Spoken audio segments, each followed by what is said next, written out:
ನಮಸ್ಕಾರ ವೀಕ್ಷಕರೇ, ನಮ್ಮ ಚಳ್ಳಕೆರೆ ಟಿವಿಗೆ ಸ್ವಾಗತ. ಇಂದಿನ ಪ್ರಮುಖ ಸುದ್ದಿ.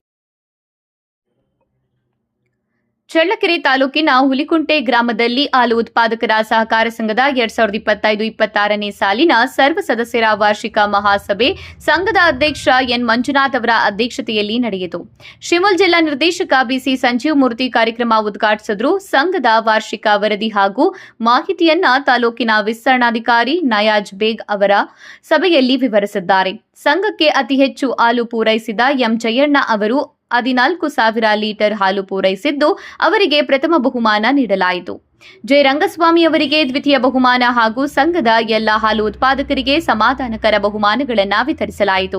ಹಾಲು ಉತ್ಪಾದಕರ ಮಕ್ಕಳ ಪೈಕಿ ಎಸ್ಎಸ್ಎಲ್ಸಿ ಪರೀಕ್ಷೆಯಲ್ಲಿ ಅತಿ ಹೆಚ್ಚು ಅಂಕ ಗಳಿಸಿದ ತನುಶ್ರೀ ಅವರಿಗೆ ಸಂಘದ ವತಿಯಿಂದ 1,000 ಮೊತ್ತದ ಚೆಕ್ ನೀಡಿ ಪ್ರೋತ್ಸಾಹಿಸಲಾಯಿತು. ಈ ಸಂದರ್ಭದಲ್ಲಿ ಗ್ರಾಮದ ಮುಖಂಡರಾದ ಜಯಣ್ಣ, ನಿಜಲಿಂಗಪ್ಪ, ಗೋವಿಂದಪ್ಪ, ನಿಂಗಪ್ಪ, ಸಂಘದ ಕಾರ್ಯದರ್ಶಿ ಮಂಜುನಾಥ್ ಹಾಗೂ ಸಂಘದ ಸರ್ವ ಸದಸ್ಯರು ಉಪಸ್ಥಿತರಿದ್ದರು.